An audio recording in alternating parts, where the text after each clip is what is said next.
नमस्कार, स्वागत आहे आपले ND करिअर अकॅडमी यूट्यूब चॅनलवरती। आजच्या दिवसाचे महत्त्वाचे चालू घडामोडीचे प्रश्न आपण या व्हिडिओमध्ये स्पष्टीकरणासह पाहणार आहोत। तरी सर्वांनी अगदी शेवटपर्यंत हा व्हिडिओ पाहायचा आहे। चला तर सुरुवात करू आजच्या आपल्या चालू घडामोडीच्या व्हिडिओला। प्रश्न क्रमांक 1, केंद्र सरकारच्या ग्रीन क्रेडिट प्रोग्रामच्या अंमलबजावणीत देशात डॅश डॅश राज्य अव्वल स्थानावर आहे। उत्तर आहे मध्य प्रदेश। केंद्र सरकारच्या ग्रीन क्रेडिट प्रोग्रामच्या अंमलबजावणीमध्ये आपल्या देशामध्ये पहिल्या क्रमांकावरती राज्य कोणतं आहे? मध्य प्रदेश। आता आपण जे ऑप्शनमध्ये इतर राज्य दिलेले आहेत तर त्यामध्ये आयुष्यमान भारत योजनेअंतर्गत आयुष्यमान कार्ड काढण्यामध्ये आपल्या देशामध्ये पहिल्या क्रमांकावरती राज्य आहे उत्तर प्रदेश। स्टार्टअपमधून रोजगार देण्यामध्ये आपल्या देशामध्ये पहिल्या क्रमांकावरती राज्य आहे आपलं महाराष्ट्र। आणि स्टार्टअपमधून रोजगार देण्यामध्ये आपल्या देशामध्ये दुसऱ्या क्रमांकावरती राज्य आहे बघा कर्नाटक। आणि तिसऱ्या क्रमांकावरती राज्य आहे गुजरात। कशा बाबतीत? स्टार्टअपमधून रोजगार देण्याच्या बाबतीमध्ये। केंद्र सरकारच्या PM घरकुल योजनेमध्ये आधुनिक तंत्रज्ञानाचा वापर करून घरे बांधण्यामध्ये आपल्या देशामध्ये पहिल्या क्रमांकावरती राज्य आहे आंध्र प्रदेश। प्रश्न क्रमांक 2, आशियाई कुस्ती चॅम्पियनशिप स्पर्धा 2024 मध्ये भारत देशाने डॅश डॅश पदके जिंकली आहेत। उत्तर ऑप्शन क्रमांक 3, 9। नुकतं जे आशियाई कुस्ती चॅम्पियनशिप स्पर्धा पार पडलेली आहे 2024च्या, तर यामध्ये आपल्या भारत देशाने एकूण पदके जिंकलेली आहेत 9।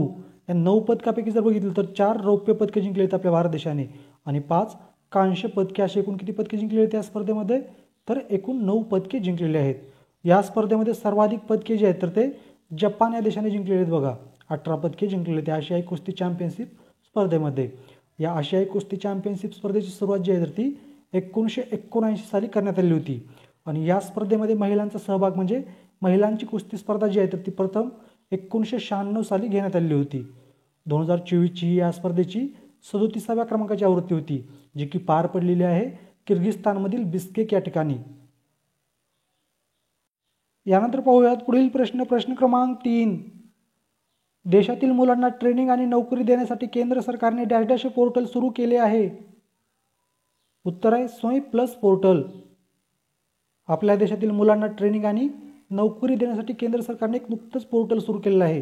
त्या पोर्टलचं नाव आहे स्वयं प्लस पोर्टल। आता आपण जे ऑप्शनमध्ये इतर पोर्टल दिले तर त्याबद्दल थोडक्यामध्ये माहिती पाहूयात। नुकतंच ग्राहक संरक्षण, अन्न, नागरी आणि पुरवठा केंद्रीय मंत्रालयातर्फे एक पोर्टल सुरू करण्यात आलेलं आहे। त्याचं नाव आहे जागृती पोर्टल। आपल्या भारतीय निवडणूक आयोगाने नुकतंच स्वतंत्र, निष्पक्ष आणि पारदर्शक निवडणूक होण्यासाठी एक पोर्टल सुरू केलेलं आहे बघा। त्या पोर्टलचं नाव आहे सुविधा पोर्टल। आणि सहारा ठेवीदारांना परतावा मिळवण्यासाठी आपल्या सरकारने एक पोर्टल सुरू केलेलं आहे। त्या पोर्टलचं नाव आहे CRCS पोर्टल। प्रश्न क्रमांक 4, साखर उत्पादनात देशात सलग तिसऱ्यांदा डॅश डॅश राज्याने प्रथम स्थान पटकावले आहे। उत्तर आहे महाराष्ट्र। साखर उत्पादनामध्ये सलग तिसऱ्यांदा देशामध्ये पहिल्या क्रमांकावरती कोणतं राज्य आलेलं आहे? आपलं महाराष्ट्र राज्य आलेलं आहे बघा। आपल्या महाराष्ट्र राज्यानंतर साखर उत्पादनामध्ये देशामध्ये दुसऱ्या क्रमांकावरती राज्य आहे उत्तर प्रदेश आणि तिसऱ्या क्रमांकावरती राज्य साखर उत्पादनाच्या बाबतीमध्ये कर्नाटक।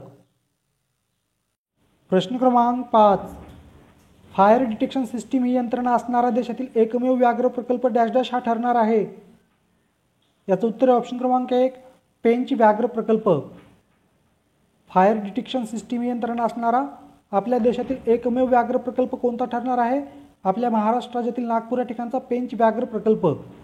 सध्या आपल्या भारत देशामध्ये एकूण व्याघ्र प्रकल्प आहेत 54। आपल्या देशातील पहिला व्याघ्र प्रकल्प जो आहे तर तो उत्तराखंड राज्यामध्ये 1973 साली निर्माण करण्यात आला होता। त्याचं नाव आहे जिम कॉर्बेट नॅशनल पार्क। आणि आपल्या भारतातील 54व्या क्रमांकाचा व्याघ्र प्रकल्प जो आहे तर तो नुकतंच मध्य प्रदेश राज्यामध्ये निर्माण करण्यात आलेला आहे बघा। त्याचं नाव आहे वीरांगना दुर्गावती व्याघ्र प्रकल्प। आणि हा जो वीरांगना दुर्गावती व्याघ्र प्रकल्प आहे तर हा मध्य प्रदेश राज्यातील 7व्या क्रमांकाचा व्याघ्र प्रकल्प असणार आहे। आणि आपल्या देशातील जर म्हटलं तर हा 54व्या क्रमांकाचा व्याघ्र प्रकल्प असणार आहे। आपल्या महाराष्ट्र राज्यामध्ये सध्या एकूण 6 व्याघ्र प्रकल्प आहेत। आपल्या महाराष्ट्रातील पहिला व्याघ्र प्रकल्प आहे ताडोबा अंधेरी व्याघ्र प्रकल्प। हा कोणत्या ठिकाणी आहे किंवा कोणत्या जिल्ह्यामध्ये आहे? तर चंद्रपूर जिल्ह्यामध्ये आहे। आपल्या महाराष्ट्रातील सर्वात मोठा व्याघ्र प्रकल्प आहे मेळघाट व्याघ्र प्रकल्प, अमरावती या ठिकाणचा। आणि हा जो आपल्या महाराष्ट्र राज्यातील मेळघाट व्याघ्र प्रकल्प आहे तर याचं यंदा सुवर्ण महोत्सवी वर्ष आहे बघा। कारण या मेळघाट व्याघ्र प्रकल्पाची स्थापना जी आहे तर ती 1974 साली करण्यात आली होती। आणि आपल्या महाराष्ट्रातील सर्वात लहान व्याघ्र प्रकल्प कोणता आहे? तर तो आहे बोर व्याघ्र प्रकल्प। प्रश्न क्रमांक 6, डॅश डॅश यांची कुवेत देशाचे नवीन पंतप्रधान म्हणून नियुक्ती झाली आहे? उत्तर आहे ऑप्शन क्रमांक 3 शेख अहमद अब्दुल्ला. कुवेत या देशाचे नवीन पंतप्रधान कोण बनलेले आहेत आता?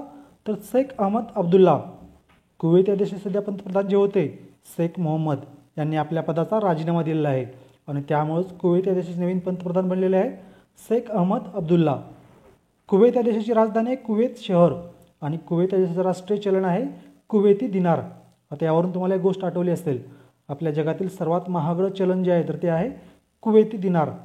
कारण एक कुवेती दिनार बरोबर आपले भारतीय रुपये होतात 267 रुपये आणि एक कुवेती दिनार बरोबर डॉलर होतात $3.25.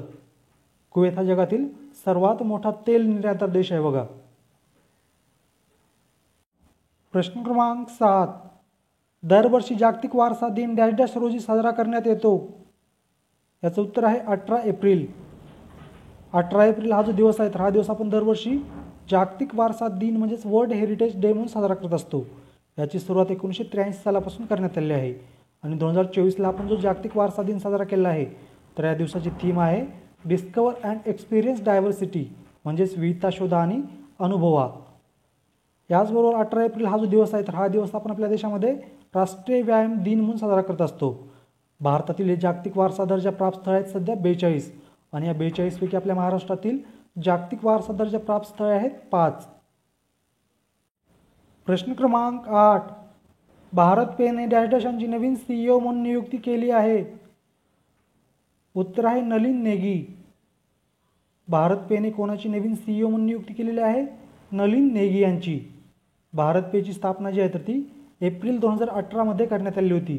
याचं मुख्यालय आहे नवी दिल्ली या ठिकाणी आणि सध्या भारत पेचे अध्यक्ष आहेत रजनीश कुमार.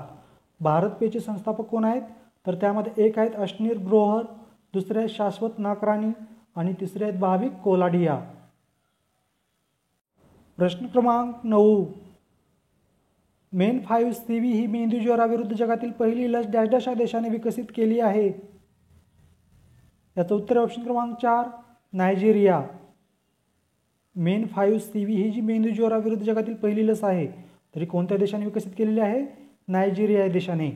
नायजेरिया देशाची राजधानी आहे अबुजा आणि नायजेरिया देशातील सर्वात मोठं शहर आहे लागोस. नायजेरिया देशाचं राष्ट्रीय चलन आहे नायजेरियन नायरा आणि नायजेरिया देशाचे राष्ट्रप्रमुख आहेत सध्या बोला अहमद टिनुबू. प्रश्न क्रमांक 10. स्पेस इंडियाच्या ब्रँड ॲम्बेसेडरपदी डॅश डॅश यांची निवड करण्यात आली आहे? उत्तर आहे संजना सांघी. स्पेस इंडियाच्या ब्रँड ॲम्बेसेडरपदी कोणाची निवड करण्यात आली आहे? संजना सांघी यांची. आता आपण जे ऑप्शन दिलेले आहेत तर त्यामध्ये चेन्नई सुपर किंग्स संघाच्या नुकतंच ब्रँड ॲम्बेसेडर बनलेले आहेत कतरिना कैफ. मला तुम्ही कमेंटमध्ये सांगायचं आहे चेन्नई सुपर किंग्स संघाचे नवीन कॅप्टन कोण बनलेले आहेत. याचबरोबर करीना कपूर जे आहेत तर या नुकतंच मसाला ब्रँड जो आहे KPG याच्या ब्रँड ॲम्बेसेडर बनलेले आहेत आणि शीतपेय कंपनी जी आहे स्लाइस तर याच्या ब्रँड ॲम्बेसेडर बनलेले आहेत नयन तारा. स्पेस इंडियाची स्थापना 2001 करण्यात आलेली आहे. यानंतर पाहूया तुमच्यासाठीचा आजचा प्रश्न. लता दीनानाथ मंगेशकर पुरस्कार 2024ने डॅश डॅश यांना सन्मानित करण्यात येणार आहे? याचं उत्तर सर्वांनी कमेंटमध्ये सांगायचं आहे. प्रश्न काय आहे? 2024चा जो लता दीनानाथ मंगेशकर पुरस्कार नुकताच जाहीर करण्यात आलेला आहे तर तो कोणाला जाहीर करण्यात आलेला आहे? या प्रश्नाचं उत्तर सर्वांनी कमेंटमध्ये देण्याचा प्रयत्न करायचा आहे. अशा प्रकारे विद्यार्थी मित्रांनो आगामी काळामध्ये ज्या काही विविध स्पर्धा परीक्षा होणार आहेत तर त्या सर्व स्पर्धा परीक्षे दृष्टिकोनातून चालू घडामोडीचे जे अत्यंत महत्त्वाचे प्रश्न आहेत TCS आणि IPS पॅटर्ननुसार तर ते प्रश्न आपण या चालू घडामोडीच्या सिरीजमध्ये रोज स्पष्टीकरणासह पाहत आहोत. आजचा व्हिडिओ थोडा आपला फास्ट झालेला आहे त्यामुळे तुम्ही थोडं समजून घ्यायचं आहे कारण आपण थोडं कमी प्रमाणामध्ये आजच्या व्हिडिओमध्ये माहिती दिलेली आहे. कारण या ठिकाणी लाईट नसल्यामुळं आणि मोबाईलमध्ये चार्जिंग नसल्यामुळं मी थोडं स्पीडमध्ये व्हिडिओ कव्हर करण्याचा प्रयत्न केलेला आहे. तुम्ही जर आणखीन आपलं यूट्यूब चॅनल सबस्क्राईब केलं नसेल मित्रांनो किंवा चुकून सबस्क्राईब करायचं राहिलं असेल तर आपल्या या चॅनलला सबस्क्राईब करून बेल आयकॉनचं बटन क्लिक करायला विसरू नका. आणि तुम्हाला जर मी दिलेली माहिती आवडत असेल तर आपल्या व्हिडिओला आपल्या चॅनलला लाईक कमेंट आणि शेअर करायलाही विसरू नका. याचबरोबर चालू घडामोडीच्या आणि GKच्या PDF नोट्स जर हव्या असतील तुम्हाला तर तुम्ही आपला टेलिग्राम ग्रुप जॉईन करू शकता. या टेलिग्राम ग्रुपची लिंक मी तुम्हाला या व्हिडिओच्या डिस्क्रिप्शनमध्ये दिलेली आहे. धन्यवाद.